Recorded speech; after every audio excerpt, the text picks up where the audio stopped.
जागोन मबाइल जागोन बेवहाय दिनै बिनि खोथाखौ लाबाय जायो बिनि खोथाखौ सानना थाङो फैया आरो हें जायो दा होमबा दिनै जोंनि बे एनडिबिनि माखौ लानानै जे बिथांमोना मानो बै समाव मानो दिल्लीयाव थांनानै मानो बिथांमोना मानो दिहुनना लांदोंमोन होनबा बे रिमोन सार हा मानो दिहुनना लांनो हादोंमोन ना बे साननि थाखायल' बिथांमोना नांगौमोन ना बला अराय सम जोंनि मोनसे संगठननि गासै माखौ दैदेननो थाखाय नांगौमोन बिथांखौ दिनै दुलाराय बर' फरायसा आफादाबो दिनै बिथांखौ लानानैनो दिनै बिथां नङाब्लाथ' दिनै बेफोर माखौ खालामनो हायामोन बिसोर हा जुदि बिथांमोना खालामनो हायोमोनब्ला बिथांखौ माबा जागौमोन बिथांमोनानो हायोमोनब्ला मोननैसो राजनितिखौ लानानै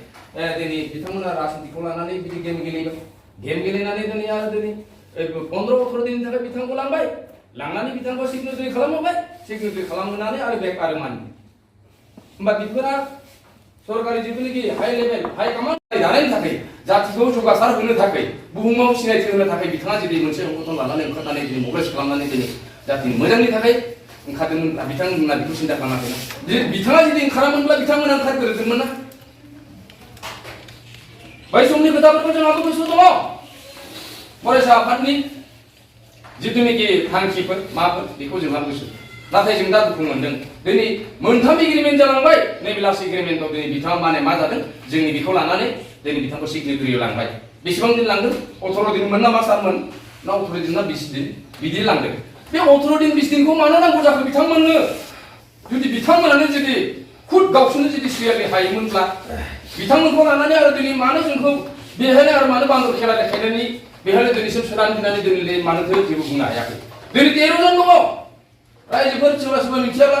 जों एसे खोनानानै आंनियाव एसे माइन्डआव दाबो बिराद टेनसन दङ बे 13 जन मानसिफोरखौ जों मानो खहा खालामना लानो जोंनि संगठननिफ्राय मोनसे संगठननिफ्राय नङा होनबा दाथ' साथामाथ' बे पार्टियानोखा होमबालाय बिथांमोननि थाखाय ओंखाराखैमोन नामा जोंनि थाखाय ओंखाराखैमोन नामा बिथांमोननि थाखाय ओंखाराखैमोन नामा सोरबा आइजो बिमा सासे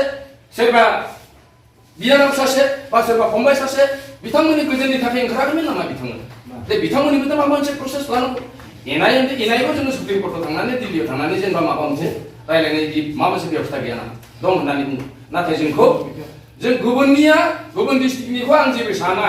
गुबुन डिस्ट्रिक्टआव गासिबो स्पार्ट गोजाजोबसै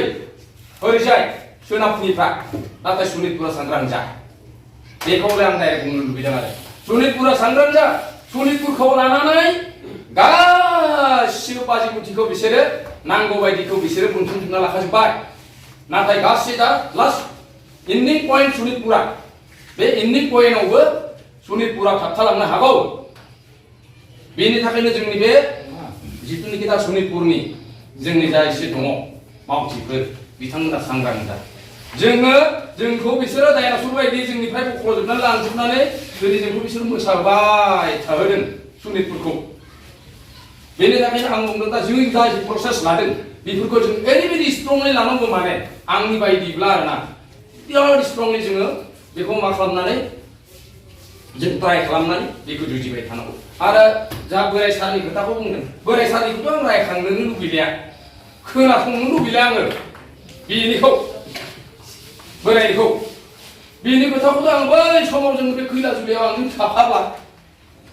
लाबथिंला बायब्ला बे समनि खोथाफोरखौ गोसोखांब्ला आं बेखौ एकदम गोसोखांनो लुबैया दा नैबे दा फोरोंगा सार दङ बिथाङाथ' जुनियरसो नङा होमबा जोंनि बेसेबां जुनियर बिसोरो दा खाफाल मोजां बिथांमोना बे मोनसे एकदा जानाय लोगो लोगो फ्रिलि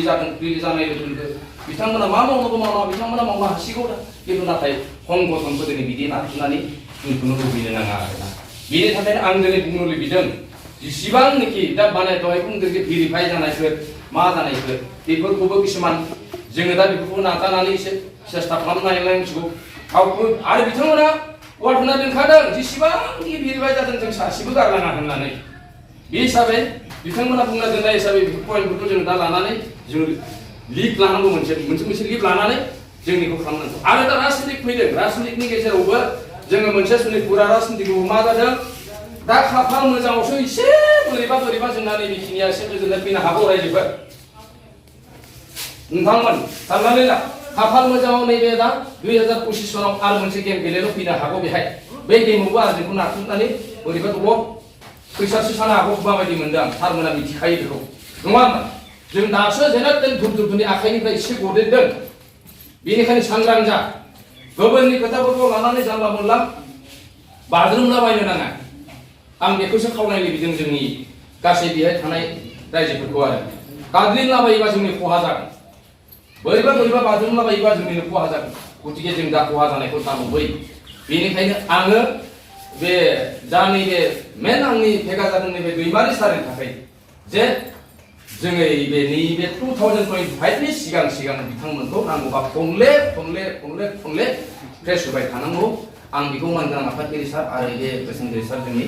बिथांसिम खावलायनानै आं नोंथांमोनसिम खुलुमबाय दे आं